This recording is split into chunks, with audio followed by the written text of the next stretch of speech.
Sa araw nga pala nito mga kadong, andito tayo sa wildlife. Maraming beses na akong bumabalik-balik dito pero hindi ko pa kayo napapasyal. Kaya ngayon, mag-iikot muna ako at ipapakita ko sa inyo kung gaano kaganda ang loob ng wildlife. Mula pagpasok mo pa lang sa entrance, wala ka nang ibang makikita kundi mga puno. Kung gusto niyo namang maiba sa araw-araw ninyo nakikita, kaya tama lang to para pumunta kayo dito. At huwag kayong mag-alala mga kadong, kahit tahimik ang lugar, may mga guard dyan, mga bantay na rumurunda. Kaya walang ikabahala. May mga araw na marami ang mga namamasyal dito, pero kadalasan kunti lang kaya hindi masyadong maingay pag nasa loob ka na. At ito naman ang mga malalaking ibon na makikita natin sa loob.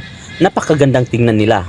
At dito nakikita ko na ang lawak ng loob, ang lawak ng kulungan, kaya nakikita kong alaga sila mga kadong at safety. Bago ko pala makalimutan, sa mga hindi pa nakakalam, ang pagpunta dito ay may bayad. Sa adult 30, pag children 15. Kung hindi ako nagkakamali, below 10, libre na yan. Pati senior citizen at PWD, libre na yan. Sa mga gustong mapag-isa sa buhay at magmuni-muni, huwag na kayong mag-atubiling pumunta dito.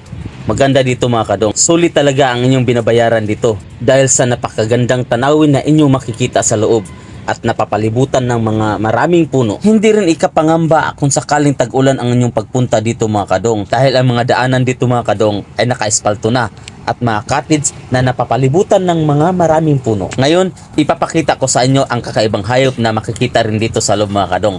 O sosyal, di ba? May hagdanan pa. Ngayon ko lang napansin na kakaiba rin pala sila magpahinga. Nakita nyo yung patay na kahoy sa loob mga kadong? Yan mga nakakulupot dyan. Alam nyo na kung ano yan.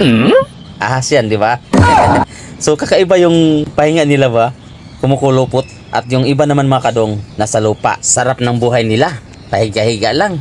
Buong araw, buong gabi natutulog. Mag-antay lang ng pagkain. At ito rin ang ibang klase ng ahas. O, tingnan nyo sila. Walang ibang ginagawa, kundi tulog lang ng tulog. Ipapakita ko rin sana sa inyo mga kadong ang iba't ibang klase ng ibon. Ang gaganda ng kulay nila. Kaso sarado. Sakto din kasi na Lunes. Bawal din pala pumasok dito pag Lunes. Sarado sila. Ang sarado, yung para lang sa mga ibon ha. Hindi yung buong wildlife. Tingnan nyo naman kung gaano kaganda tignan ang mga puno mga kadong. 'Di ba? Ang tatangkad at mayroon ding mga kakaiba. Nakakatakot lumapit sa puno. Parang ayaw kong dumikit.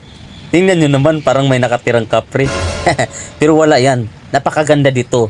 At dito may mga upuan. Walang agawan dito mga kadong dahil bawat lugar na inyong pupuntahan mga kadong, may kanya-kanyang mga upuan. Kaya walang agawan dito. Kung sakaling mapagod kayo, sa kakalakad, kakapasyal, may mga upuan. Tingnan nyo naman yung paligid mga kadong. Napakaaliwalas. Ang tahimik, ang ganda ng lugar, ang ganda ng view. Tanggal talaga yung problema na meron ka. At nakita ko ang salamin kung saan ako dumadaan papunta sa ibang daigdig. Daigdig? Ano ro? At dito nakita ko ang isang pamilya na ang saya nilang naglalakad habang namamasyal. Yung iba naman kasama buong angkan, kumakain sa isang lamisa, at kung minsan inaabutan ka ng panahon at tinatawag ka ng kalikasan, walang problema. May CR tayo dito. Alam nyo naman siguro kung bakit tayo nandito. Siyempre para gumawa ng content. Pero bago yan, puntahan muna natin yung lawa. Tingnan nyo naman kung gaano kaganda ng view. Napakaaliwalas. Ang ganda sa mata. So dito mga kadong, ilalabas ko na ang aking mga gamit dahil maghahanda na ako para sa paggawa ng mga content. Kanina pinapakita ko lang sa inyo kung gaano kaganda ng view dito sa loob. Pero ngayon, gagawa na tayo ng content. Pang reels ba? Yun naman talagang pakay natin ang gumawa ng content. Kaya content creator man daw ta. Ayaw, di ba? Dahil sa ginagawa natin mga kadong, hindi lang ito matatawag na content creator. Dahil nag-iingay rin tayo sa kamera, edi nagbablog na rin tayo. O, di ba? So ready na ang lahat mga kadong, so gagawa na tayo ng content. Hindi mo rin ito magagawa ang mga bagay na ginagawa mo sa social media kung hindi ka masaya. O sabihin natin nagagawa mo, pero ang totoo, hindi ka tumatagal dahil hindi yan ang nasa puso mo. Ako na isang content creator, may mga time talaga na napapagod ako.